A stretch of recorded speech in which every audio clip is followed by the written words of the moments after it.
don't know about you, but I'm a lesbian who likes dogs, but I played softball, so I fit one stereotype. So there we go.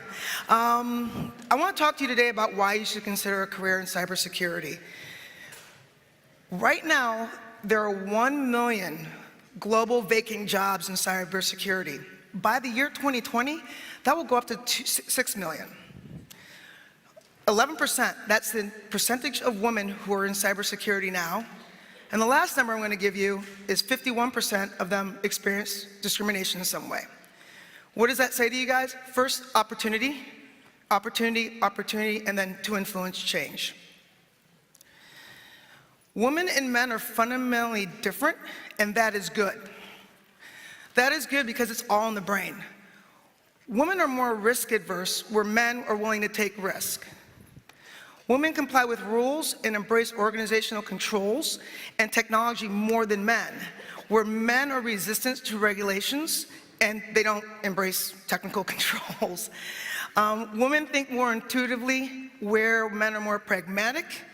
Men have fact and logic-based leadership, whereas women are more likely to, with that intuitive thinking, more likely to see the big picture and more likely to be an asset in the world of speed and agility.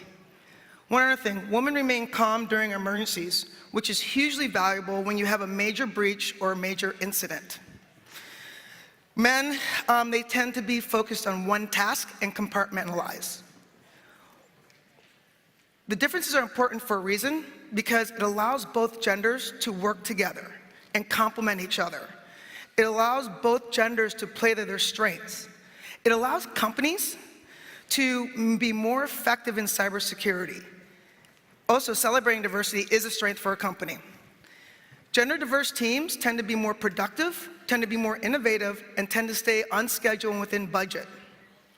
And lastly, having women leaders in the business means that it contributes to increased diversity in the workforce. However, there are barriers to entry, especially only being at 11% representation.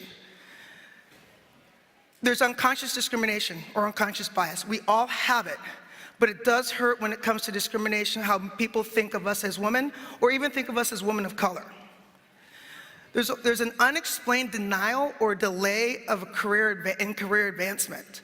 I don't know how many people might have experienced that, but it seems to be hard to move up or get into another role because of the perception of women in cybersecurity.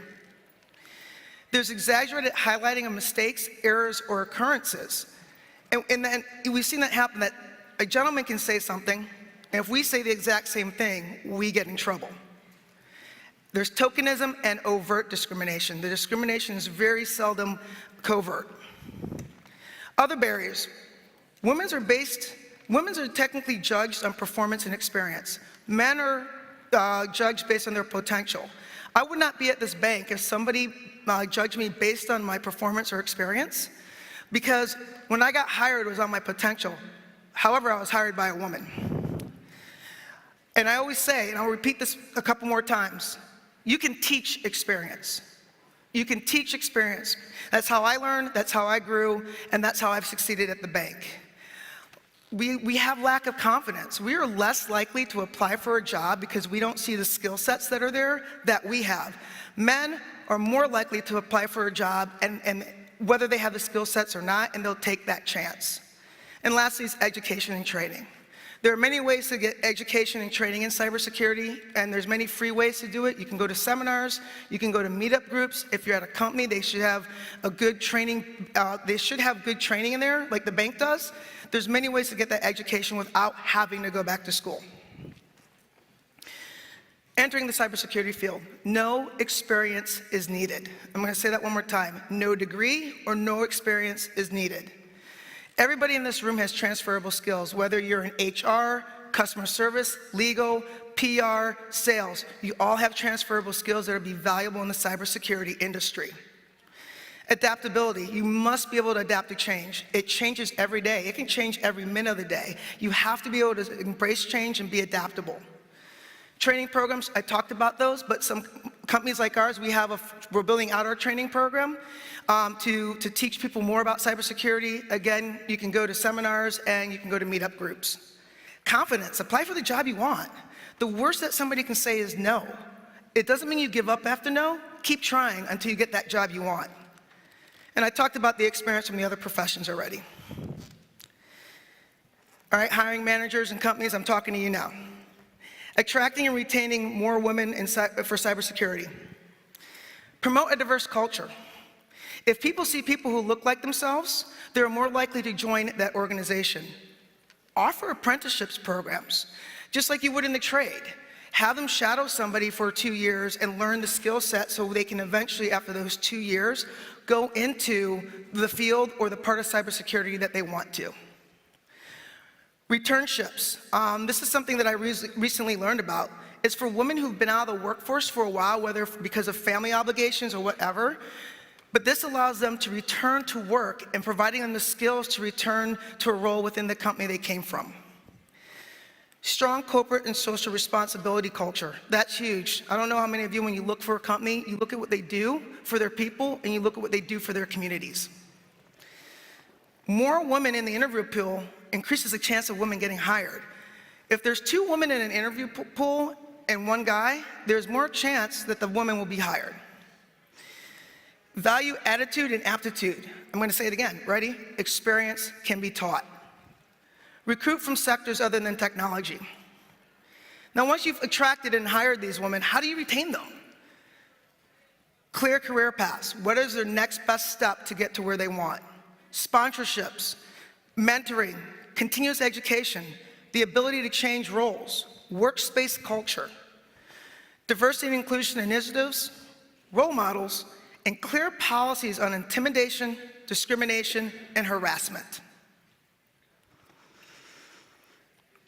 Take action. Allies are needed. For those in the audience who are in the majority, you are our strongest ally because you are in those leadership positions. You are in the position to be heard and listened to, and you are the one who can lift us up and talk to those in leadership to say why this is important. Woman, if you've already earned a successful position, it is your duty to help other women reach there. I'm going to say it again, it is your duty, and if you don't, then shame on you. Walk the talk. If you talk about diversity, and if you talk about having all these diversity and inclusion programs, but you don't walk the talk when it comes to the public image, you're not going to attract or retain those individuals. Challenge stereotypes. Change the language, and what I mean by that, and I was surprised by this, when you're writing a job description and you include the words criminal, attack, war, it tends to turn women off. I grew up a tomboy, so I was used to those words, so I was shocked when I heard that. Value non-technical strengths, champion role models. Again, we want to see people that look like us. Use marketing to show cybersecurity is not just for men. I can tell you at the bank, we have a large percentage of women who are in our cybersecurity team. We beat that 11% that I just mentioned at the beginning of this talk. And then support education. Because the way people learn is by educating, whether that's learning by sitting next to somebody, or you provide opportunities to get certified, or you provide opportunities to pay for school. The last thing I want to talk about is Bank of America. There's 3 numbers I want people to hear about Bank of America. More than 50% of our global workforce are women. More than 40% of our global management team are women. More than 30% of our board of directors are women. Historically, the bank has always embraced women as leaders. So we tend to get to see people that look like ourselves. We tend to get lifted up by those who want to help us who are in the profession. Lastly, the bank has won numerous awards last year for their diversity and inclusion initiatives. The one I want to point out is Bank of America has been named to 2 of Fortune's Best Workplace list. One was for working mothers, and then we're number 6 on the 100 Best Workplaces for Diversity. And by the way, we're hiring, so come find. I've been with the bank 14 years, and I've stayed. And there's a reason I've stayed. It's because of the support I've received. It's because of what the bank does. And like any other company, we're not perfect, but we're trying to figure out how to reach those who don't get it. And we're collaborating to do that. So again, come find me, we're hiring. Thank you.